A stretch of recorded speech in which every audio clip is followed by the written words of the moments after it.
बहुत समय पहले की बात है। दक्षिण भारत में एक राजा राज्य किया करता था। राजा का राज्य समुद्र के किनारे पर था। राजा को भोजन के साथ मछलियां खाने का बहुत शौक था। बिना मछलियों के राजा का भोजन अधूरा रहता था। एक बार की बात है, राजा के राज्य में बहुत तेज तूफान आया, जिसके कारण कोई भी मछुआरा मछली पकड़ने के लिए समुद्र में जाने को तैयार नहीं था, क्योंकि तूफान बहुत ही ज्यादा तेज था और कोई भी मछुआरा अपनी जान जोखिम में नहीं डालना चाहता था। उस दिन राजा को भोजन में खाने के लिए मछलियां नहीं मिली, जिसके कारण राजा बहुत ही उदास हो गए।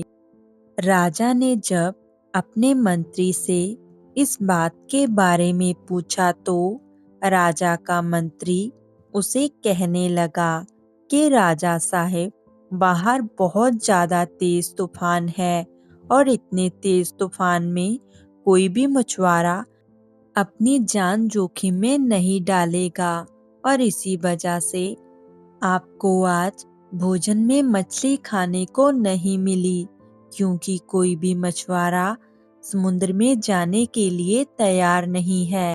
मंत्री की बात सुनने के बाद राजा ने कहा, मंत्री जी, आप जाकर पूरे राज्य में घोषणा कर दीजिए कि जो भी कोई समुद्र से आज ताजी मछलियां पकड़ कर लाएगा, उसे मैं उसका मुंह मांगा इनाम दूंगा। राजा की घोषणा सुनकर मछुआरों के मन में लालच तो आया, किंतु कोई भी मछुआरा अपनी जान जोखिम में डालने के लिए तैयार नहीं हुआ। सभी सोचने लगे, अगर हम जिंदा ही नहीं रहे तो राजा द्वारा मिले धन का क्या करेंगे। उसी राज्य में एक बहुत ही गरीब मोहन नाम का मछुआरा रहता था।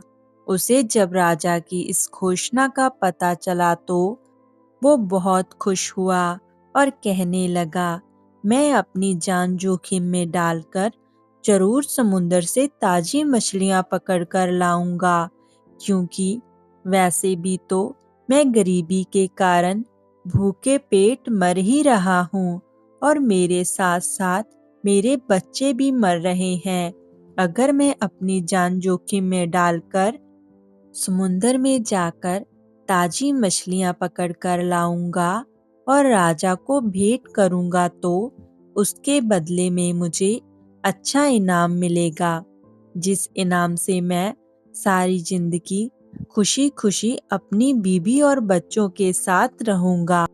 ये सारी बातें सोचता सोचता वो मछुआरा समुद्र में चला गया और वहां जाकर उसने जाल फेंका। तेज अंधेरी और तूफान होने के कारण वो अच्छी तरह से जाल नहीं फेंक पा रहा था, पर उसने बहुत मेहनत की और उसने समुद्र में जाकर फिर से जाल फेंका। इस बार उसके जाल में बहुत सारी मछलियां फंस गई और उन मछलियों को देखकर वो मछुआरा बहुत खुश हुआ और उसने वो मछलियां टोकरी में रखी और चलते चलते राजा के महल की तरफ जाने लगा। मछुआरा मछलियां लेकर राजा के महल में पहुंचा, किंतु राजा के सैनिकों ने उसे महल के अंदर नहीं जाने दिया। राजा के एक खास मंत्री ने मछुआरे को ताजी मछलियों के साथ देखा तो वो मछुआरे को अपने साथ राजा के पास ले जाने को तैयार हो गया। मंत्री जानता था कि राजा मछलियां देखकर बहुत अधिक प्रसन्न होगा, जिसके बदले में मछुआरे को वो बहुत सारा धन देगा। इसलिए उसने मछुआरे के सामने एक शर्त रखी, जो भी इनाम मिलेगा उसमें से हम दोनों आधा आधा हिस्सा बांटेंगे। उस समय मछुआरा मंत्री की बात मान गया और मंत्री मछुआरे को लेकर राजा के सामने पहुंचा। मछुआरे के पास ताजी ताजी मछलियां देखकर राजा बहुत खुश हुआ। राजा ने मछुआरे को मुंह मांगा इनाम मांगने के लिए कहा। मछुआरा राजा के सामने हाथ जोड़कर बोला, महाराज, मुझे 20 कोड़े मारे जाएं। मछुआरे की बात सुनकर राजा बहुत हैरान हो गया और उसने फिर से कहा, तुम अपना मनचाहा इनाम मांगो। तो मछुआरे ने फिर से कहा, महाराज, मुझे 20 कोड़ों का इनाम चाहिए। आप मुझे 20 कोड़े मारिए। मछुआरे के कहने पर राजा ने अपने सैनिकों को बुलाया और मछुआरे को 20 कोड़े मारने का आदेश दिया। सैनिकों ने मछुआरे को कोड़े मारना शुरू किया।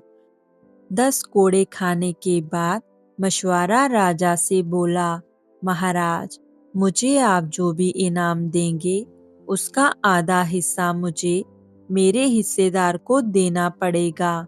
इसलिए बाकी के 10 कोड़े अब मेरे हिस्सेदार को मारिए। मछुआरे की ये बात सुनकर राजा को फिर से आश्चर्य हुआ और राजा ने उसके हिस्सेदार का नाम पूछा। मछुआरा मंत्री की तरफ इशारा करते हुए बोला, महाराज, यही मेरा हिस्सेदार है। इन्होंने ही मुझे आपके पास लाने के बदले में प्राप्त इनाम में से आधा हिस्सा मांगा था। राजा ने मंत्री की ओर देखा तो मंत्री ने शर्म के मारे अपना सिर झुका लिया। राजा ने आदेश दिया कि बाकी के 10 कोड़े मछुआरे के हिस्सेदार को मारे जाएं। सैनिकों ने राजा के आदेश पर मंत्री को 10 कोड़े मारे। राजा ने मंत्री को उसके लालच के कारण अपने मंत्री पद से हटाकर राज्य से बाहर कर दिया और बदले में मछुआरे को बहुत सारा इनाम देकर विदा किया। मछुआरे के पास अब खूब सारा धन आ गया था, जिससे कि वो पूरा जीवन अपने परिवार के साथ खुशी खुशी बिता सकता था। मछुआरा और उसका परिवार अब खुशी खुशी रहने लगे।